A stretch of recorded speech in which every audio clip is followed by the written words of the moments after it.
How to fix Imessage not working on iPhone. To get started, first of all go ahead and open up the Settings application on your phone. Once you're here, scroll down to the end and tap on Apps. You can view all your phone apps over here. Now, scroll down to find Messages and tap on it. This will take you to the Settings page for the Messages app. Here, make sure that the iMessage toggle is turned on as shown. If it is already enabled, turn it off, wait for a few moments, and then turn it back on. This can help reactivate the service with Apple servers. Tap on the floating button as shown. From the menu options that appear, tap on Device. This will open a new set of controls, and from here tap on More as shown. Now, tap on Restart.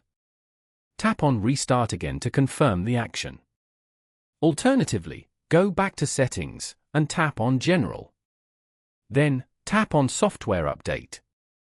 Make sure your iOS is up to date, as updates often include bug fixes. Following these steps, you can easily fix Imessage not working on an iPhone.